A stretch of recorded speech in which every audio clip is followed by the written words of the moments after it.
अधूरी हवेली का रहस्य पार्ट 1।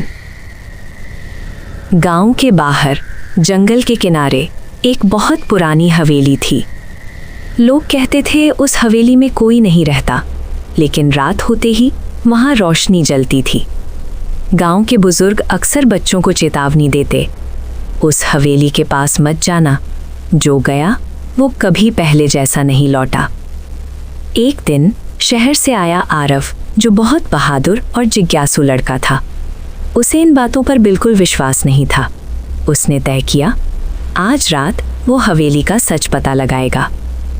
रात के 12 बजे आसमान में बादल छा गए, हवा तेज चलने लगी, पेड़ों की आवाज़ डर पैदा कर रही थी। आरव धीरे धीरे हवेली के पास पहुंचा। हवेली का दरवाज़ा अपने आप चररर की आवाज़ के साथ खुल गया। अंदर बहुत अंधेरा था, जैसे कोई बहुत समय से वहां नहीं आया हो। अचानक ऊपर की मंजिल से पायल की आवाज़ आई, छन छन। आरव का दिल तेज धड़कने लगा। फिर भी वो सीढ़ियां चढ़ने लगा। जैसे ही वो ऊपर पहुंचा, उसे एक कमरा दिखा जिसका दरवाज़ा आधा खुला था। कमरे के अंदर एक पुरानी कुर्सी अपने आप हिल रही थी और दीवार पर लिखा था, यहाँ से वापस चले जाओ, अभी भी समय है।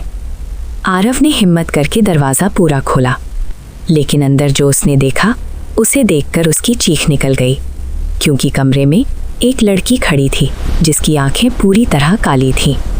वो धीरे धीरे बोली, तुम आ ही गए, हमें तुम्हारा ही इंतज़ार था। और अचानक कमरे का दरवाज़ा ज़ोर से बंद हो गया, धड़ाम। उसके बाद आरव की आवाज़ किसी ने कभी नहीं सुनी। लेकिन अगले दिन गांव वालों ने देखा, हवेली की खिड़की में अब 2 परछाइयाँ दिखाई दे रही थीं। पार्ट 2 में पता चलेगा वो लड़की कौन थी, हवेली में क्या रहस्य छुपा है और क्या आरव वापस आ पाएगा।